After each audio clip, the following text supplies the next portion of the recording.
இன்றைக்கி நம்ம simple and டேஸ்டியாக ஹோட்டல் ஸ்டைல் எக் கிரேவி தாங்க செய்ய போகிறோம். வாங்க அதை எப்படி செய்கிறதுன்னு பார்க்கலாம். இட்லி தோசைக்கு வேறு லெவலில் இருக்கும். 3 தக்காளி, ஊற வச்ச முந்திரி பருப்பை சேர்த்து நல்லா அரைச்சி எடுத்துக்கோங்க. ஒரு பேனில் எண்ணெய் சேர்த்துட்டு ஸ்பைசஸ்லாம் சேர்த்துக்கோங்க. ஒரு பெரிய வெங்காயம், கருவேப்பிலை, இஞ்சி பூண்டு பேஸ்ட்டு சேர்த்து நல்லா வதக்கி விடுங்க, பச்சை வாசனை போகிற அளவுக்கு. இப்போ அரைச்சி வச்ச தக்காளி பேஸ்ட்டுமே சேர்த்துக்கோங்க, நல்லா கலரி விடுங்க. இப்போ இதில் பார்த்திங்கன்னா மஞ்சத்தூள், மிளகாத்தூள், சீரகத்தூள் சேர்த்து நல்லா கலரி விடுங்க. இப்போ இதில் தேவையான அளவுக்கு தண்ணி சேர்த்துக்கோங்க.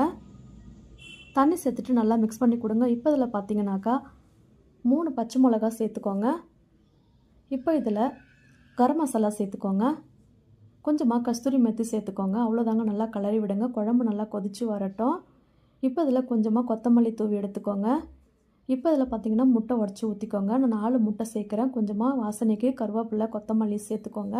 ஒரு 5 நிமிஷம் மூடி வச்சு பார்த்தீங்கன்னா சூப்பரான முட்டை கிரேவி ரெடி பண்ணியாச்சு. இதே போல் நீங்களும் ட்ரை பண்ணி பார்த்துட்டு எப்படி இருந்துச்சுன்னா உங்கள் ஃபீட்பேக்கை மறக்காமல் சொல்லுங்கள். தேங்க்யூ.